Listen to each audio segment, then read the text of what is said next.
He needs it. No, that's something else. That's the hearing aid. Oh, I thought it was this.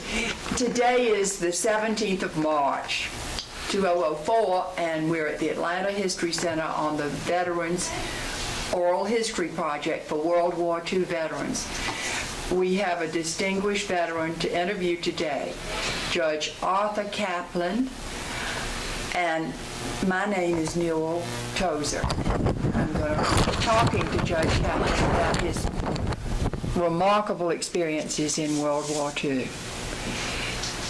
Judge Kaplan, you were born right here in Georgia, Right in here, Covington, yes, Georgia, the January 5th, 1925. And where did you go into the Navy? Where did you I enlist? went to the Navy here in Atlanta in 1943. This Yes, is. ma'am. All right. Well, I know that you have had an exciting career in the demolition corps, frogman. Can you tell us how you got into that? Well, I got into that during the war. I was on an island in the Pacific, in the Guadalcanal area. And we were swimming one day, and a bunch of the guys that was in the war with me, I didn't know who they were at the time, and he asked, one of them said, where did you learn to swim? I said, well, I did some swimming in Atlanta when I was in the Navy. He said, would you like to come with us? Well, I said, I didn't know who you were. And so he took me to see his lieutenant. And the next thing I knew, I was being transferred to a Naval Combat Demolition Unit, is what they were called at the time. And it was a very close organization. You were not permitted to talk about it. And we were given that specific instructions. Even though I couldn't have talked because I didn't know what they were doing, but I knew I was going to get off that island. And they took me to a training facility, and we spent several weeks training in Hawaiian Islands. And then we was transferred to a team called UET Able. And from going to the invasion of the Peleliu Islands. And we were sunk at Peleliu. And we were picked up by American ships. And as soon as they were able to transport us back to Pearl Harbor, we were given some clothing and temporary IDs. And they reassigned me to a team called UET 7. And I stayed with Team 7 for the remainder of the war. We were a very close-knit bunch of people, with officers and all. I mean, there was virtually no discipline. I mean, we were all good friends, and we took care of each other. We swam into the beaches to clear the beaches out days before the invasion. And the officers were right with us. And we learned to respect each other. I respected the officer, and they respected us. He never had any trouble at all. Never knew an officer to have any problems with any man or any man with any officer. And I guess I ought to tell you this. I was walking down the street in Pearl Harbor in Honolulu, and I put on somebody else's uniform because I didn't have one. And they gave us a little piece of paper. Was this when you'd been sunk? Yes, ma'am. Right after we were sunk. Right after you were sunk. Just about 2 weeks after we were sunk. Are we coming through okay? Oh, yeah. Okay. Yeah, I think go. we're okay. And I was walking down the street, going to talk to my mother and daddy by phone from the USO, and having talked to them, I was extremely upset because I was homesick and I wanted to see my parents. And I was crying. I don't need me to tell you otherwise. And Well, you were just a young boy. You were what, 17 or 18? Yes, just a young boy. yeah. And I walked past this ensign and I didn't salute him. Well, the shore patrol stopped me. because I didn't salute the man. They set that up as a disciplinary thing for people. It's kind of a So, test. Ma'am, It was sort of a test, a disciplinary test. yes, ma'am. They want to make sure they want to make sure that everybody was following neighbor procedures and so forth. And I didn't salute the man, and they stopped me. Well, they wanted to see my ID, and I showed them that little piece of paper that a commander wrote down, and they wondered where we came from. And I just could not tell them. We were told absolutely not to divulge any information about who we were or anything. And I had on this other fellow's uniform. To make a long story short, man, they locked me up, put me in the brig. And at the brig, there's a great big fat chief petty officer. He was really world-wise. The man was very sharp. He asked me the same questions, so forth. I told him the same answers. I could not give him any information at all. And he looked at me. He said, I think I understand your situation, son. He said, you go on back your place. I told my commander was at this particular hotel in Honolulu. And I went back there. He let you go. Yes, ma'am, he let me go. I did not understand him to say, you go back to your base, because I didn't know where my base was, to be honest with you. The base was not far from Honolulu, but I'd never been there. Honolulu was just a stopping point for us to rest and recreation, you might say. Yes. It was some recreation, let me tell you. But in any event, when we got to the base, about 2 weeks later, all the officers and everything were all together, and they got to my tent where I was staying at. I didn't even know what the tent was. I mean, I'd never been on that island in my life. And 2 shore patrolmen, well, 3 actually, came up, wanted to see me. And they had shotguns. And I looked at him, I said, what's the matter? He said, why didn't you come to your base when you were told to? I said, I wasn't told to come to my base. He said, well, the chief petty officer filled out a report. And he showed me the report. I said, no, sir. I said, he just told me I could go where my officers were. And that's where I went. And they walked me down to the commander. And this was real interesting. And if I'm boring you with this, please tell me. Not a bit. Okay. When we got down there to where the commander was, he looked at me, and it doesn't take a smart man to figure out where I'm a southerner and with a southern drawl. And he looked at me, we talked, I told him what happened. He said, where are you from? I says, Atlanta, Georgia. He says, Atlanta, Georgia. I said, yes, sir. He said, how long you lived there? I said, all my life. And Atlanta at that time was a very small Jewish population. And he says, do you know Sam Fisher? I said, sure, I know Sam Fisher. He's my brother. He said, wait a minute, your name is Kaplan. I said, yes, he's a half-brother. He's my mother's son. He says, her husband died, and my father's wife died, and my mother, I have a real sister, but I actually had 7 half-sisters and brothers, and Sam was one of them. He said, well, do you know where he worked? He was questioning me to see if I was lying to him. Right. I said, sir, all I can tell you about where he worked was in a shoe store. And he says, where was that store? I says, on Whitehall Street. He said, how did you get into the store? I said, sir, you have to go around some steps into a basement. And that's where the store was. He said, son, you sit down. He said, that was my daddy's store. And your father, he says, your brother worked for my father. He said, we'll check this story out. And 3 months later, he let me go. 3 months later, they told me they checked it out with that chief petty officer that was at the brig. And he confirmed what I had told them. And it cleared my record of it entirely, because I certainly wouldn't lie to them. And from there, we went back, took some additional training on this base. Your whole group? The whole team, yes, ma'am, everybody. How many people?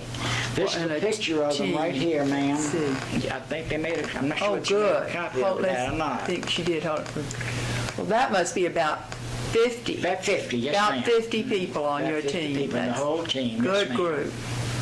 All right, let's see if you can hold that up right in I'll front of you. hold that out for you, and if she we can have. make a copy of it, I'll leave it out where you can make a copy. All right. And we went back overseas, back into the combat area, and the first invasion in Team 7, we were at Okinawa. And we made a reconnaissance. I do this then, I can tell you now, was before the invasion, 3 or 4 days before the troops ever got there, we would come in on a small ship. Your team. Yes, ma'am. Okay. On a small ship, so I gotta have a picture of it. It was called an APD. It was a World War II vessel, and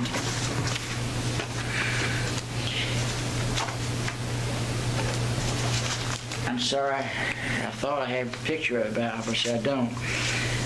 We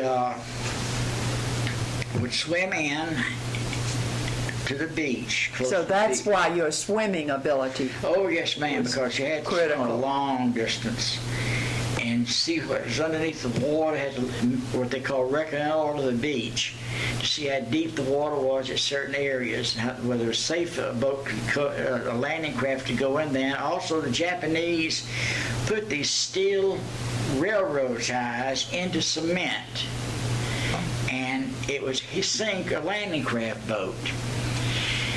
And they had a terrible experience at the island of Chihuahua. We were not at Chihuahua. It was Marines when they invaded Chihuahua.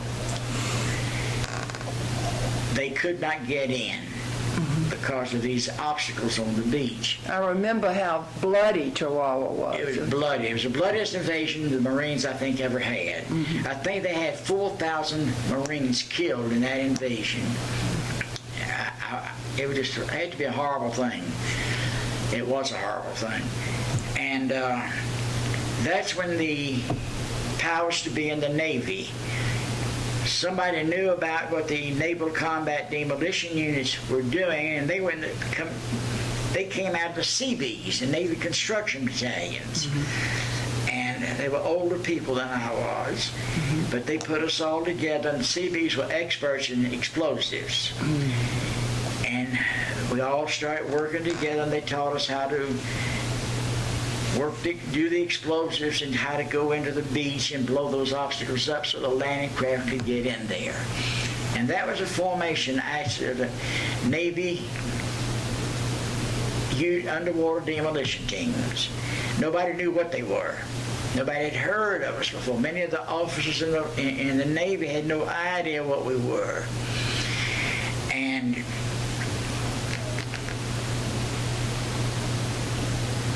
at Okinawa, we got hit by enemy shore batteries at our island. They were concealed on an island called Tsukushima, which is right across the bay from Okinawa. And during that period of time, Ernie Powell, The famous war correspondent. Yes, ma'am, was on this island, wanted to go on to Tsukushima. And so one of our boys, one of our seamen, and I had a picture here of him, took him to Tsukushima. And let's see if I can find that for you. I thought I gave her a copy of that. Showed it to Francis. Yes, ma'am. And I think she made it right here. All right. And this was one of your group who Yes, took. his name was Clifford Cronky. And he took Ernie Powell to this island. Unfortunately, Ernie Powell never left the island alive. He was killed. He was on that island by the Japanese. They shot him. And Cliff, we were discharged. I never saw him again after that. Oh. But he was a great guy, just a tremendous person. Very funny. He had tattoos all over him. But he was a character. We were all characters. You must understand me. Back then, Even as young as you were. oh yeah. I don't think we're afraid. So when you're so young like that, you're not really afraid of doing things. Really afraid. And he was, unfortunate for him, he got married and had a wife and had a child. And that's after the war was over. Some years later, they were in a car wreck with him. And the car was underneath the water, and his wife and child drowned. He went in to try to save them, but unfortunately, he could not get into that car. And his wife and child died. Oh, how tragic. Yes, ma'am, a tragedy. It was. But he did everything he could to save their lives. But he couldn't do it. Because you couldn't ask for any better swimmers than we were. And here he was, a fine swimmer, and couldn't get in the car. Oh, yes, ma'am. When did you get the nickname or name Frogmen? Right, I don't know. I don't know how that came up, to be honest with you. We didn't have a name. You were just called the Underwater Demolition? Underwater Demolition. It went by the initials UDT. You could, when you wrote home, when I wrote a letter to my parents, you'd have to put down UDT 7, Post Office Box, such and such, San Francisco, California. Nobody knew where we were. You couldn't mention the word Underwater Demolition Team or anything like that. And at Okinawa, I showed you a picture earlier that I said was divine intervention. And it was. I used to write a newspaper for my team, for the ship. Actually, we had ship's crew. We didn't deal with them, with the ship. They didn't deal with us. All they did was transport us to a place, and we would go in and blow up the place like we were supposed to, going on some distance by river rafts, and then swimming the rest of the way. We'd finished our reconnaissance and finished blowing up certain obstacles on the beach. Got back aboard ship. After lunch, I had a bunk that they assigned me. And they assigned me that bunk because I could work at night and not disturb anybody writing this little newspaper. I enjoyed doing that. I know your father was a great journalist, but I was no way a journalist, but I used to get the news tape from the ship and type everything up, and this doctor, he and I became friends. We sit down every night and talk as I prepared this thing for Yeoman to type up and print it out the next day. I got to my bunk and I was going to lay down in it, and this fellow stopped me and said, "Hey, Arthur, let me ask you a question." I said, "Well," he said, "let me lie in your bunk for a little while." He said, "My bunk is hot as hell." I said, "All right, go ahead." And he got in my bunk and laid down. He hadn't been in that bunk 5 minutes. He hadn't been in that bunk 3 minutes. And all of a sudden, there's a heck of a bang on the side of the ship. I said, "What the hell was that?" And I looked up, and all of a sudden, he rolled out of my bunk. And a Japanese shell from Hiroshima came through our ship. The first shell hit the bunk that he was in. That was my bunk. That's what I said, that was divine intervention. And it blew him out of the bunk. And he was laying on the deck, and his whole back was just blown open. And they hit us 8 more times, just in that few seconds, few minutes, moments. A bunch of our people were badly injured. This young man was killed. The one who was in your bunk? In my bunk. He died right there at my feet. Yes, ma'am.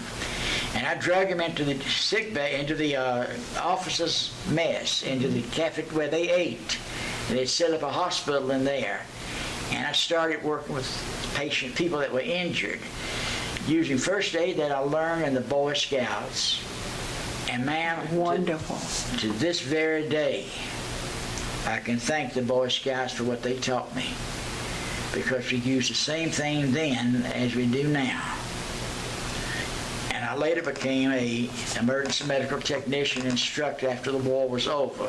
And that's how I got started with the emergency medical services here in Atlanta and the state of Georgia, actually the United States, and still do it. You still do that? Still do it, yes ma'am. You haven't retired from that? No, man. I put new tires on my car a few months ago. I'm not about to retire. No, man. Good. Well, I see this commendation here. One of your commendations, you have several, many, but one of them is for assistance in the evacuation of the wounded to battle dressing stations. That must be one of these times. And thereafter assisted the medical officer in caring for the wounded to the extent of materially relieving suffering and increasing the chances of survival. So this was a commendation for meritorious service during the attack on the USS Hopping. That's correct. On 9 April 1945. That is correct, ma'am. Well, it's a miracle that you're alive. Well, the young man that was in my bunk took that shell for me. That's what you called it. I would have been in that bunk, ma'am. I was fixing to get in. It's just a miracle. And the ironic part about it, and I didn't realize this until several years later when I got that commendation. I think it was written in 1949, if I'm not mistaken, the commendation. I'm not sure what date they had on the letter. You're right, 1949. Yes, and the incident took place in 1945. No, the other one's 49. This one's written in 45, Okay. right after the incident. Well, my wife and I lived on Broscliffe Road. And somehow or another, ma'am, I got confused at the time as to who the name of the fellow that was in my bunk. Now, you've got to understand, these shells are dropping everywhere. We're right in the middle of an invasion. And the boy's name was Leonard Bach. Well, I grew up with Leonard Bach. I see him here in Atlanta quite frequently. But I didn't realize that Leonard Bach was the one that was in that bunk of mine.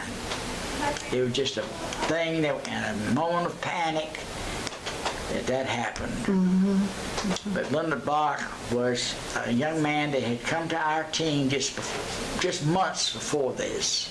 Not even months, just replacement. And I truthfully didn't remember his name. Didn't realize it till I got that several months after I got that letter. Another amazing coincidence. Now, here is another commendation. This is the Secretary of the Navy awarded the Underwater Demolition Team 7 the Navy Unit Commendation for meritorious service in acting against all types of Japanese forces during the following operations: the Marianas, which was June 14th to July 23, 44. The Western Caroline Islands operation, September 13th and 14th, 1944. And Okinawa operation, March 29 to April 1st, 45. So that was to your team. Yes, ma'am. Well, it's just a impressive career. When you were sworn to secrecy, Yes, sir. sworn to not tell anybody Nothing. anything, No, ma'am. even when you got home. When I got home, my parents and people asked us what I did, and I couldn't tell them. What did you say? I said we were just in the Pacific. And they knew that I got sunk. Because a friend of mine, I bumped into him in the Ulithi Islands right after we were sunk. We were brought there by the ship that picked us up. And I bumped into this friend of mine who was I was walking down the street, and I heard somebody call me by my nickname. He said, "Hey, Doc." And I looked around, the top of that garbage pile was my friend Sam from Atlanta. We grew up together. Where was this? This was on top of a garbage pile, doing something with garbage. I'm not sure what he was But I doing. mean, where were you? Ulithi? Oh, the Ulithi Yes, ma'am. Island. Okay. Ulithi Island, yes, ma'am. And he wrote home that we had been sunk. And it got through. I could not say anything. And our letters were heavily censored. Our mail was heavily censored. But he told my parents that we had gotten sunk. So they knew that. And after Okinawa, they gave us a leave here in the United States. We went back overseas. And that's when the war ended. When they dropped the bomb in 1945. The atomic bomb. Yes, ma'am. And we had to go back overseas and blow up some submarine nests, midget submarines in Japan. And we went back to Japan and we blew those things up, and we left there and came home for good. And you were then just about 20 years old in 45. Yeah, 20 years old. Yes, ma'am, about 20. A mere lad through all Yes, this. and I will say this. The United States Navy did so much for me.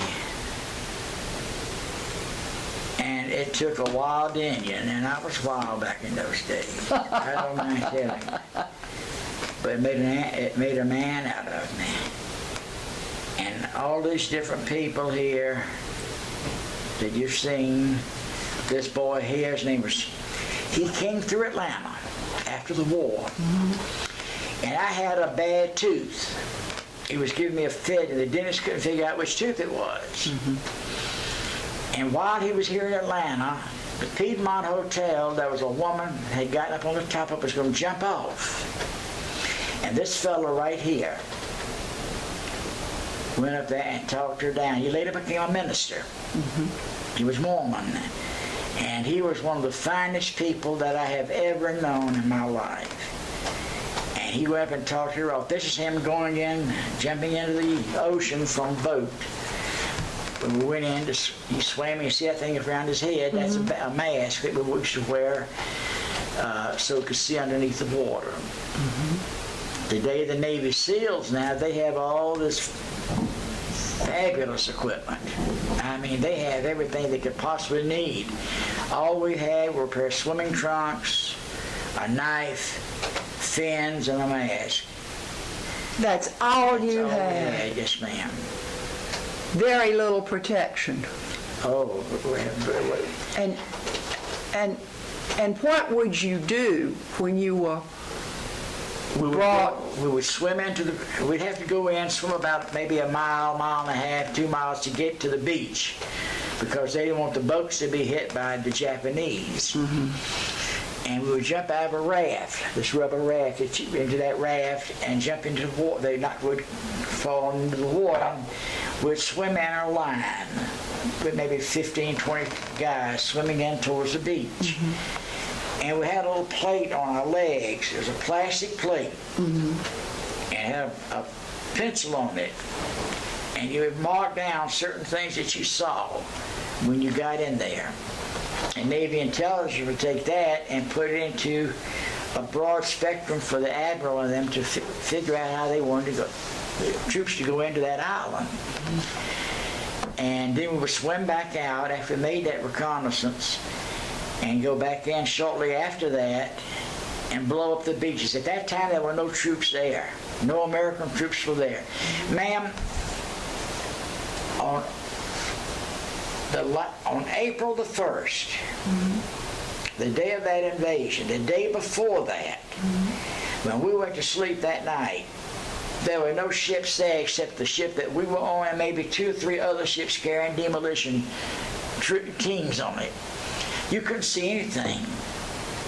When we got up the next morning and walked outside on the deck, ma'am, as far as the human eye could see, was a battle flotilla like anything you've never seen before. Just hundreds and hundreds of ships, battleships, cruisers, destroyers, all kinds of ships.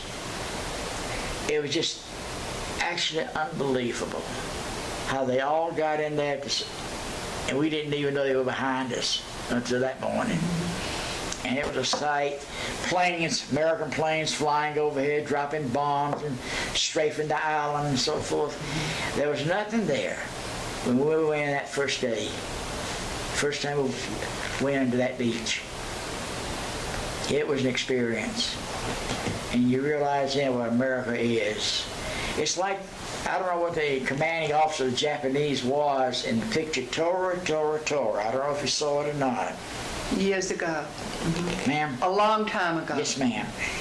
But he stated after he was told that the Japanese had successfully bombed Pearl Harbor, and he stated, "We have just unleashed a sleeping giant." We've just unleashed, when they said they bombed America, the United States, he said, "We've just unleashed a sleeping giant." And how right he was, because we blew the hell out of them. That's what the United States did. We're the greatest country in the world, ma'am. There's nothing that come anywhere close to us. And our people of all walks of life, rich, poor, smart, dumb, brilliant, and some cannot write their names, but they all band together to make up the military of this country. In this World War II. Yes, ma'am. Any wars prior to us and prior to World War I, war's going to be war that's going on right now overseas. But we've got all sorts of people. But we've got one thing that no other country's got. We're Americans. And they can have whatever country over there. They're not going to find another American. No way. I don't care what anybody says. We're the finest in the world. That's true. And Judge Kaplan, when you left the Navy after World War II, after 1945, you left the Navy. What did you do then? Well, I got a job. And I worked on that job for several months. A little bit longer than that, maybe a year, but I was just unhappy. And I was married, had a lovely wife. We did not yet have a child. And I was walking down Peachtree Street one day, and I was going to get something to eat. And I had passed by this cigar store on Forsyth Street. There was an Indian in the window. I knew that cigar store. Okay. My father and grandfather bought cigars there. Is that right? Well, I looked in that window, and there was a mirror you could see yourself in. I said, "What do you want to do the rest of your life?" Because I was unhappy working the job that I had. And I said, "I'm going to go in the FBI." And so, on Forsyth Street, there's a building called the Healy Building, right across the old post office. I know it too. Okay. That's where the FBI office was. And I went up there, and this agent was interviewing me. He says, "You have a degree in law?" I said, "No, sir." He said, "How about accounting?" I said, "No." He said, "You have to have a degree in law or accounting or special abilities to get into the FBI." So that day, I left that office and went to law school and enrolled in law school that same day. And when I graduated law school, Where'd you go to law school? John Marshall Law John School. Marshall Law School, right here in in Atlanta. Atlanta. I took the bar and passed it before I ever graduated. That's fabulous. Well, it wasn't all that hard then. It is hard now. But I bet it was hard. Anyway, you passed the bar exam. it was not as, it wasn't all like it is now, but it was hard. Don't misunderstand me. You had to really study, working in the daytime and studying at night and going to school at night. It's a little difficult on you. And I had a little boy by that time. He's now a surgeon, but at the time he was just a small child. I have another daughter. She's a Superior Court judge in Gwinnett County. And another daughter that's a teacher at a Catholic school in Roswell, Georgia. I had 3 children. And my wife of 57 years. Been married a long time. I wouldn't trade her for nothing. She's a great gal. She really is. I'm sure. She's got snow white headed like you are. Beautiful smile like you have. She's a beautiful woman. And But you passed the bar exam. yes, ma'am, and I was going to go in the FBI, and she wouldn't let me. She says, she thought it was all machine guns and everything. She was scared for you. Yes, ma'am. And so I started teaching water safety. There was a lady named Dorothy Vogel. I don't know if you ever knew her or not. She was with the YWCA. Heard the name. And she had swimming classes at the YWCA. And I started helping her a little bit at night. And was trying to build practice up and working rather hard, but I enjoyed the water. And she became a very, very good friend. And while I was there, I met a fellow from the Red Cross who was very nice. And I became very enthusiastic about working in the water, teaching water safety. And he left the Red Cross, and a young man who, I'll just be honest with you, was the greatest man I've ever known in my life. He was a little bitty guy. I used to call him Midget. He was so small. But he was the biggest man that I've ever met. And he and I became inseparable friends. And he worked for Red Cross, and he got me involved in teaching water safety on a higher level. And then he came by the class one afternoon, and he said, Arthur, I'm going to a first aid class. Why don't you come go with me? So I did. And I got real interested in it, having the little experience that I had with Boy Scouts, but I found that everything that he was teaching, I had known something about it. Well, I finished that course that he was teaching. I had no idea of finishing it. I just went to visit with him. And I've been at it ever since, ma'am. I've been at it since oh my gosh. Right after the war. Yes, a few years after the war, but to this day, I still teach emergency medical care at different hospitals, ambulance attendants. I trained the first ambulance attendants at Grady Hospital 50 some odd years ago. The very first ones. That's amazing. And I've helped. I enjoy emergency medical services. It's been the great part of my life. I'll tell you, to be honest with you, ma'am, it cost me a little bit in my marriage. My wife had raised the children without benefit of a full-time father because I was out teaching, then riding the streets and doing emergency medical services on the streets. And still do that. I've got a little age on me. I can't do it like I used to. Wait a minute.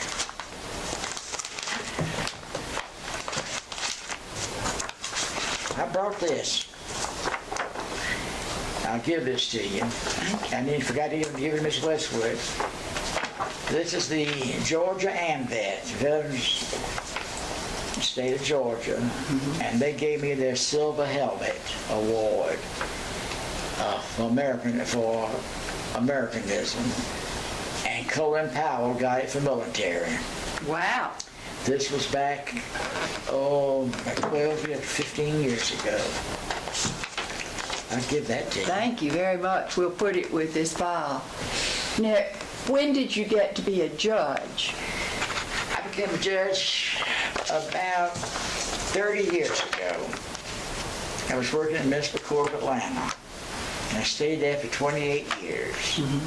And I left there, and I went to the State Court of Fulton County for a short while, and then I went to Magistrate Court of Recorder's Court of DeKalb County because I lived in DeKalb County. And that's where I'm at now. I work part-time there, as I did the other courts, and that's what I do. So you still work part-time Yes, ma'am. in the court? You're not a bit retired? Not a bit retired? No.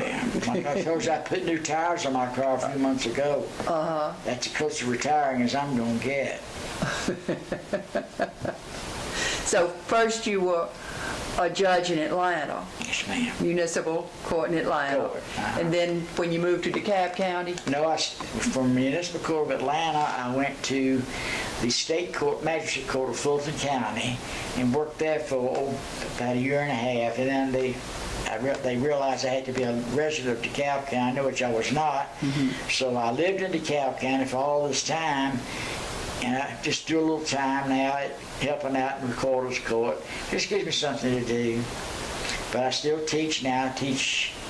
I've trained every Atlanta police officer on the police department for about 30 years. What do you teach?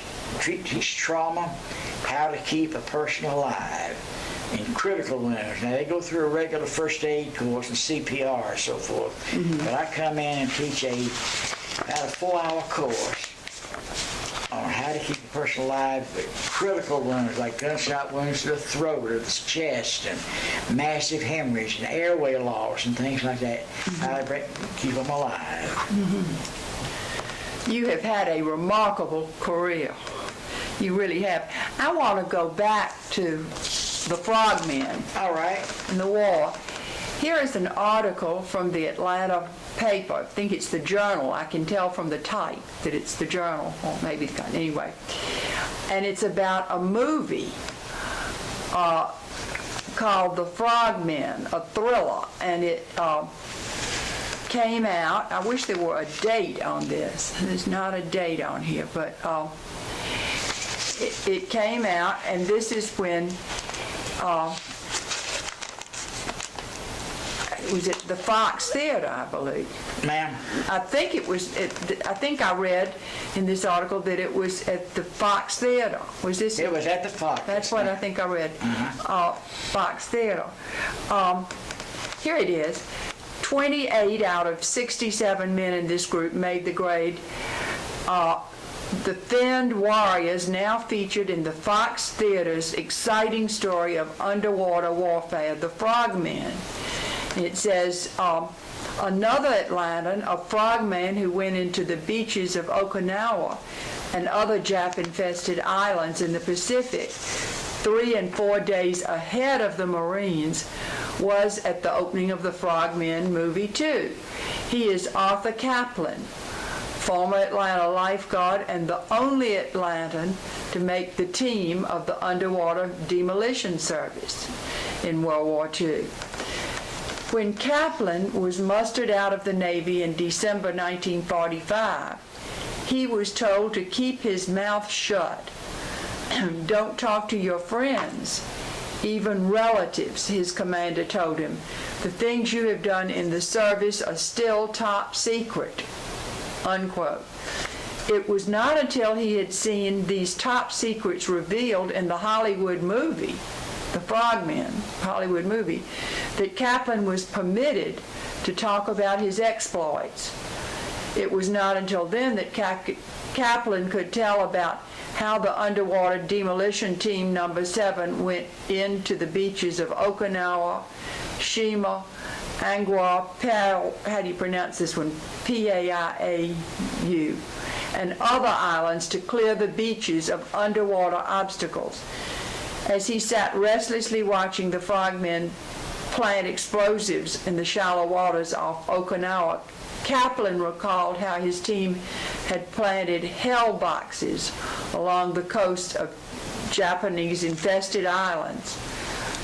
He recalled how several of his buddies were blown to bits when short fuses ignited charges. Well, that was part of them writing in the newspaper there. That was not correct. I don't know where they got that from. We did lose some people, but not the way they described it.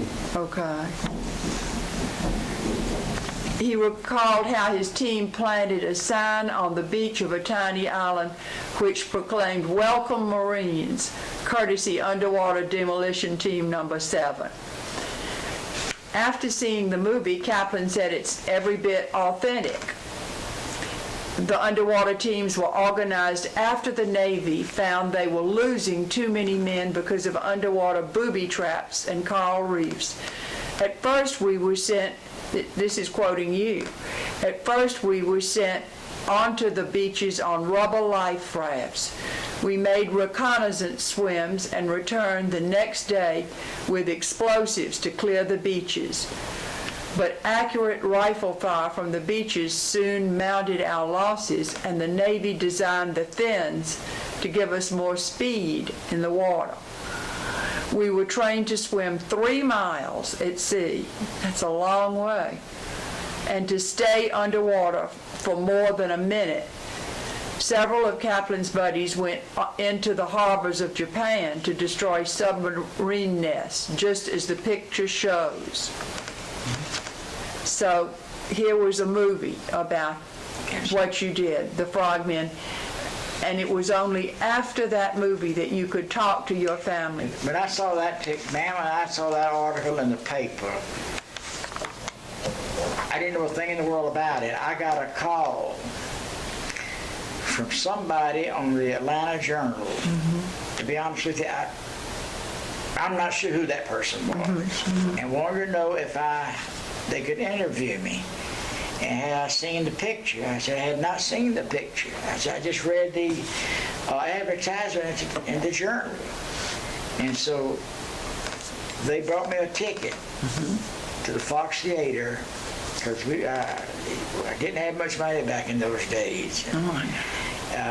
Trying to raise a child and everything. And they bought me a ticket, and I saw that picture for the first time. And the picture was so real. It was real. And it was, I've never been able to find that picture. After I saw it that night, today I'd like to have that tape so that I could play it on your video. They made another picture of the Navy SEALs, which are the successors to us. We were the precedent. We were the first ones that did this. And then President Kennedy, after the war, realized the need to have somebody to do the kind of work that we did, and they put together the Navy SEALs as you know them today. And they took what we did first, and they've expanded now to the finest organization of its type in the world. There's no country. I think that Israel has something very close to it, but I'll still take the U.S. to anything. So the Frogmen were the predecessors of the Navy SEALs. Yes, ma'am.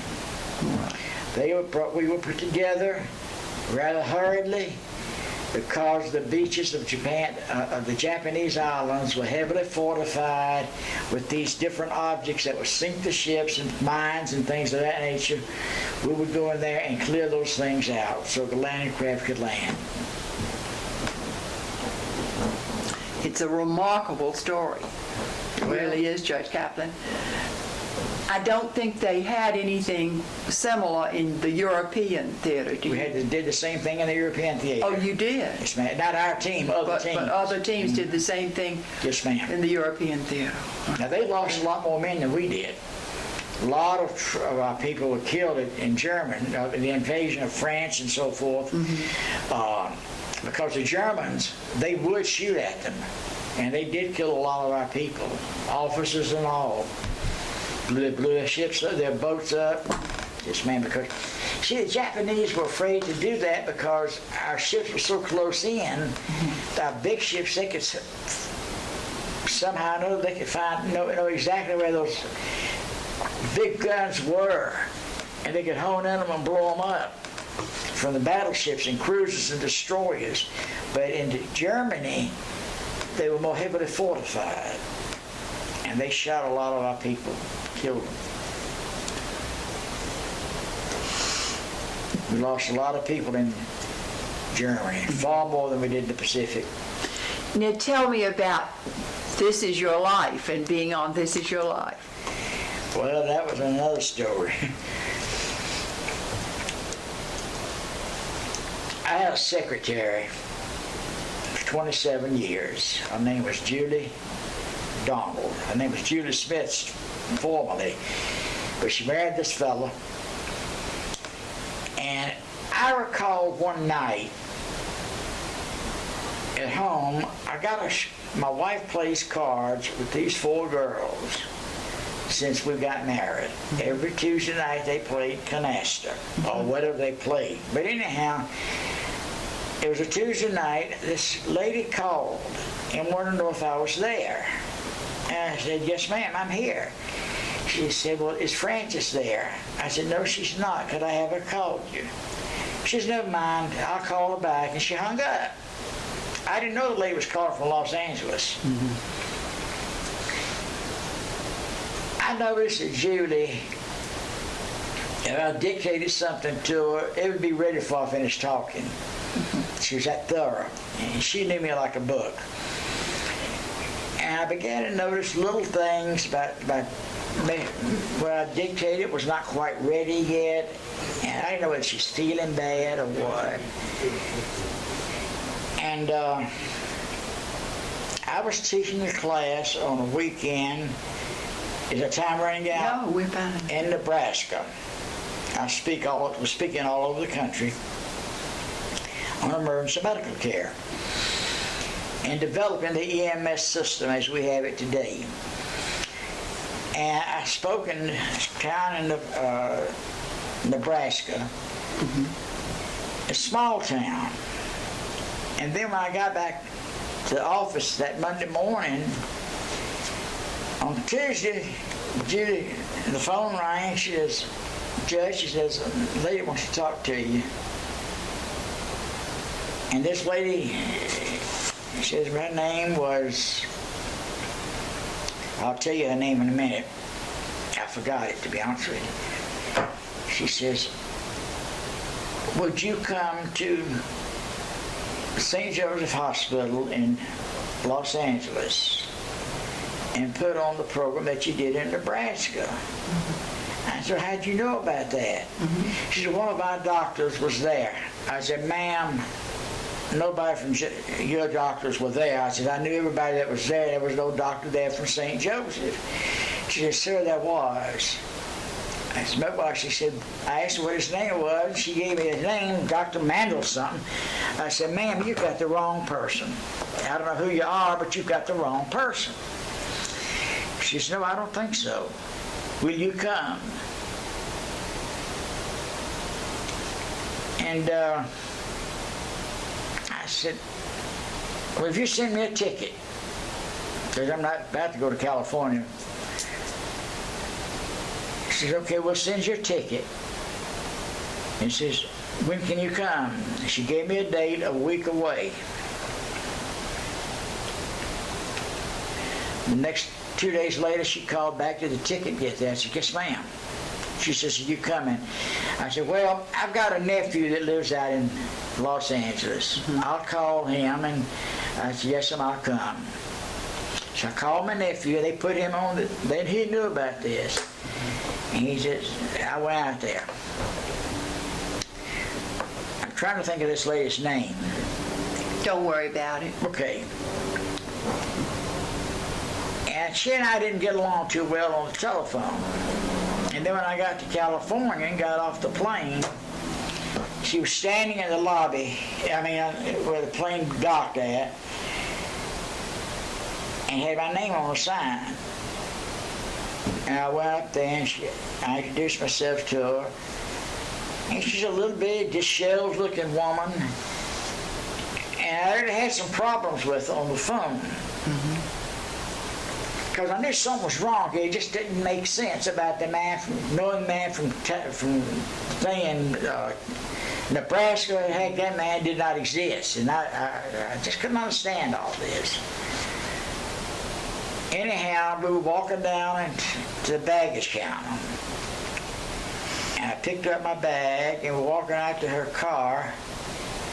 Got to her car was a beat up old jalopy. I said, no, this don't look right. I mean, you pick somebody up, you go to speak at a hospital in a car that don't look like you'll even make it there. Mm-hmm. I said, ma'am, let me see your driver's license. Because I was ready to come back to Atlanta. Oh, and sure. that was my nephew that I spoke to him. I'd have gone back. And are we running out of time? No. Okay. I got in that station wagon. We're riding down the street in Los Angeles. And stopped it as the biggest street I've ever seen width-wise, bigger than Canal Street in New Orleans. And she said, what do you think about the president sending troops into Grenada? I said, I think it's the best thing we can do. We've got to show these people that you got to step on the United States. Mm-hmm. And she said, I disagree with you. At that point, I said, ma'am, where are we going? Mm-hmm. She said, we ought to be there in a few minutes. I said, where are we going?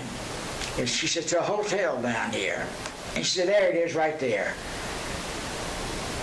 And she turned in and we went into the parking lot. I got out of the car, because I was ready, and honestly, I didn't like the way this lady talked. Mm-hmm. We went in, she got her, she said, I'll get something in your room for you in just a moment. Went in and brought me back a room key. And by that time, I didn't like that woman at all. Mm-hmm. I thought she was a communist, mm-hmm. to be honest with you. Her name was familiar to me because here in Atlanta, we had the Communist Party demonstrating on Edgewood Avenue one time. And by that name was locked up, and I was the judge that tried those people for the communist group and put them all in jail. But anyhow, make a long story short, I went into my room. My nephew couldn't meet me till the next morning, so I fell asleep and overslept. And he picked me up next day, and we went to Universal Studios. I still didn't know anything about this. And that afternoon, I met this man. I asked the lady what the man's name was. She said, I don't know his name. I said, man, what the hell do you know? I mean, I'm very strange. Let me tell you it was. Anyhow, that night I went to the hospital where I was going to speak, and walking down the hall, this doctor was talking to somebody on camera because the lights had been out. And that was for real. Mm-hmm. Some lights went out accidentally. And that's when he looked at me and said, are you Judge Kaplan? I said, yes, sir. He said, what are you doing here? I said, I'm supposed to speak here. He says, how many people are you going to speak to? I said, about 200. He says, no, I beg to differ with you, Judge. You can speak to over 1 million people. Oh! And I turned around to my nephew and I said, who the hell is he? And at that time, he said, Judge Arthur Kaplan, this is your life. And I dropped a bag I had in my hand. It was a pretty heavy bag, and it landed on his foot. Darn near broke his foot. Joe Campanella was his name. He's still on television quite frequently. Mm-hmm. And we went to the studio, and that's where This Is Your Life took place. My wife was there, my children were there, my secretary was there. A fellow that I was in the Navy with for 37 years after that, before that, he was there. One of this group from... Yes, ma'am. All right. Yes, ma'am. One of the boys I was in the Navy with. Underwater demolition group. Yes, ma'am. And you were all on This Is Your Life. I got a copy of it at home. It's a fabulous tape. Just a fabulous tape. Yes. Well, That's it, You've ma'am. got to have been surprised. Ma'am, You were surprised. ma'am, you can't imagine how surprised Do you I think your was. secretary had, She knew it. I mean, did she organized it? She organized, she would send information there to them and people's names and so forth and help find them. It's a hard job to find somebody from. 30 One seconds. was a young boy that was, one of the victims I had taken care of was a young boy 3 years old that was in a wreck and had a depressed skull fracture. He was choking to death. And he was there. And I came up on that wreck and I kept that child alive. He's alive today. He was on This Is Your Life. One fella had been cut by someone in his arm, and he was bleeding to death, and I was able to stop it. And third person was the DeKalb County police officer. He had been shot by this man twice, and I shot the guy. I jammed his gun, and when the police got there, they shot him 14 times. And just blew him all to pieces, but I kept that man alive. They wouldn't bring him, but they brought the officer. And that's the story of it, ma'am. It's remarkable. Let me see how we're doing on time. And you're just, what I'm thrilled about is you're just as busy as ever right now. Well, I don't know where the time is. I mean, I can't tell from on here.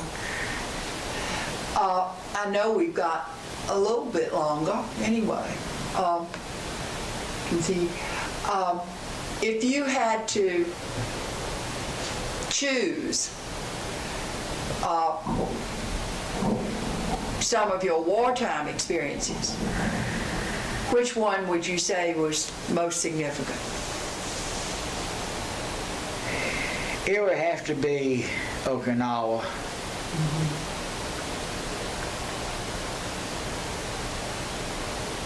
It was the bloodiest, wasn't it? Ma'am. It was the bloodiest Yes, battle, ma'am. wasn't it? Yes. It's the worst thing I've ever seen. And I won't see anything like that again. Judge Kaplan, are you still in touch with some of your buddies? The lieutenant that I had, I've heard from him, but I think he's gotten pretty ill now with his mind and so forth. You know, we're talking about many years ago, and I'm 79 years old now. And you were just 18 or 19 Yes, then. ma'am. Long time. I still hear from that one fellow. I hear from several guys that was in the Navy with me. Most of my guys are gone, to be honest with you. But you were in touch with them Yes, over ma'am. the years. Oh, yeah. If you had one experience that you'd like to talk about now that you can talk about the frogmen, the underwater demolition. I think we were sunk, but that was not as dramatic and not as bad as Okinawa. Okinawa was the worst thing I've been through. Why was that? Well, we were so badly hit by the Japanese. Don't forget, you get hit 8 times with enemy shore batteries. You can't imagine how big those shells are. It's not a little bullet. They're tremendous. And fortunately for us, the shells that they hit us with were armor-piercing shells. This ship did not have armor on it, and the shell went through the ship rather than explode in the ship. One shell landed in our powder that we used to go take in and blow up the beaches with. And it's a miracle it didn't explode in there. But one of my chief petty officers went down there in that hold and brought that device up and threw it overboard. If it had gone off in there, I wouldn't have been here today with you. All of that was in one invasion. And so I said, I couldn't think of a worse thing. So he saved your lives. He did. He saved all of us, not just mine, the whole team, the whole ship's crew, including himself. Very heroic effort on his part. It must have been hard on you, and I know it was hard on your family, not to be able to talk about your experiences when you got home after the war. It was very hard, ma'am, because people would ask you and then they would talk behind your back as I can't believe he was overseas and nothing happened. And I couldn't tell them anything. And today, now the people that I'm been friends with all my life, they had no idea what we did. And I've got a very close friend here in Atlanta now that saw our people in combat. He was a Marine on a ship. And he saw they used to pick some of our guys up. He knew what we were, but he didn't know where we came from. And when I saw him after the war, long after this picture came out, he realized that they had picked some of our people up, but they couldn't tell us. We couldn't tell them who we were. I think the ship's captain probably knew, but not too many other people. That's it. So people didn't know about the frogmen. No, ma'am. Well, I know it was hard on you and your family. Well, Because, you know, of course you would want to know, where was my son? but my parents, no, ma'am, they didn't know where we were, what we were doing. Had no idea. Well, you were very brave. No, I wouldn't say that. I would. And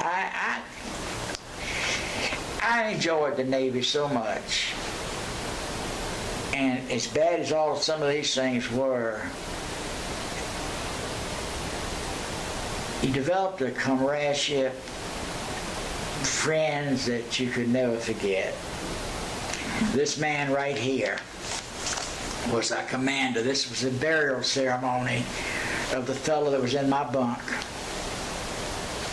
You got a copy of it. Ms. Westwood made a copy for you. You should have it. oh, I hope she did. She did. I'm quite confident she did. Yeah. Here it is, right here. She did. This man was a commander. He was one of the finest men I've ever known. The one He was Richard Burke. who's reading at this, he's reading at this service. Giving a prayer for our deceased comrade. And he died a few years back of cancer. But he was a leader. And he went in with us. And I thought the world of him. And I'm sorry I never got a chance to see him again.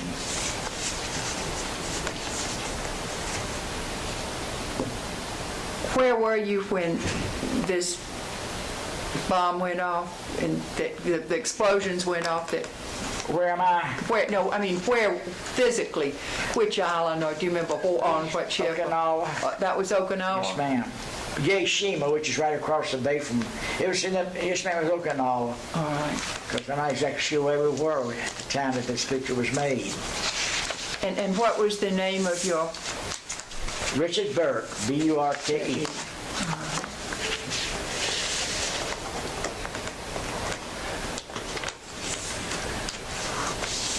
What, was he a lieutenant He or? was lieutenant commander. And he was later made commander, I believe. But he would, like I told you before, we were people that, there was not a lot of discipline. I respected him, as did the other guys. We respected each other. Now, one of our lieutenants used to fight with one of our men. They'd get out in the back of the ship and with boxing gloves, and they'd box. We were just a very close-knit group of people. And I never had a crossword with any of my officers. They were just fine people. They did not let their rank affect us at all, other than respect. And it was called Group 7. Team 7. Team 7. Team 7, yes ma'am.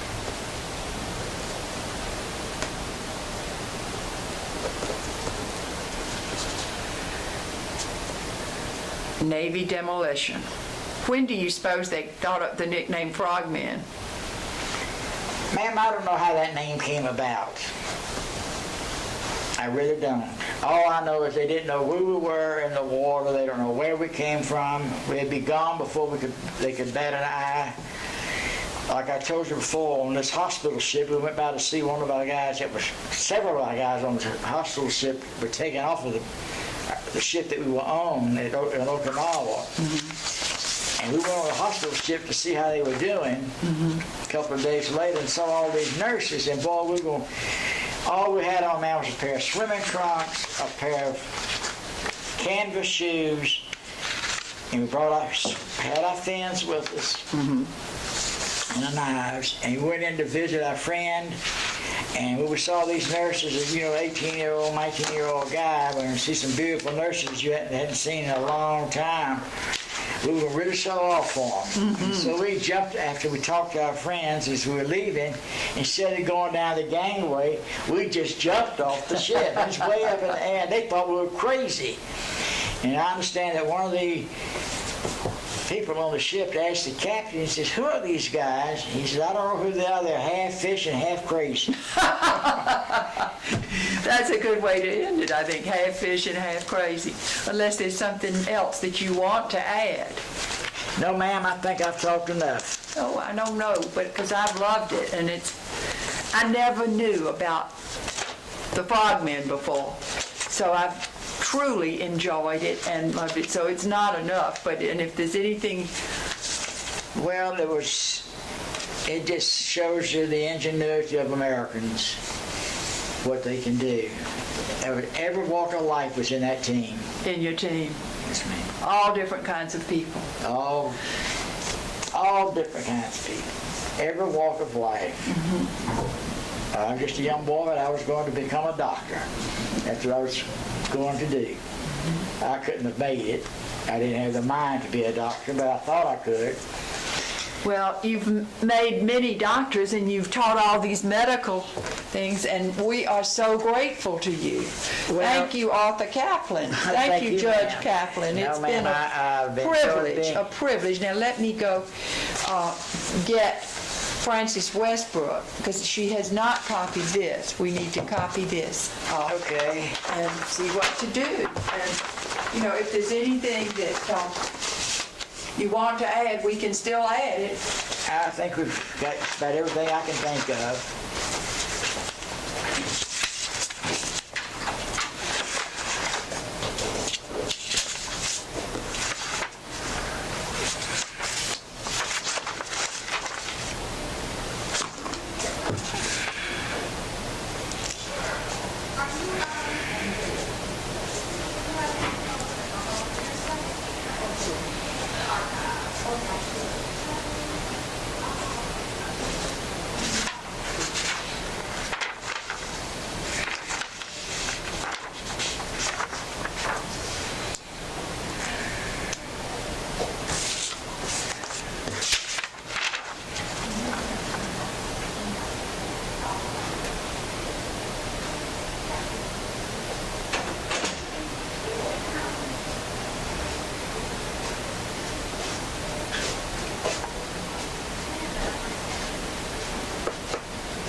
Would you like some water? I would love it. Yes, Get ma'am. some fresh water. Thank you. You're so welcome.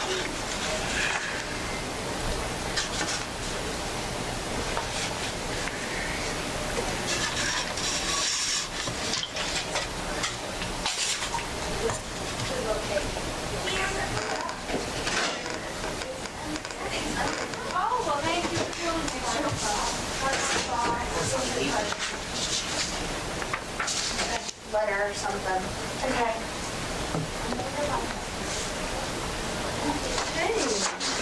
I don't know how to turn it off. I'll turn it off. We've had a pretty good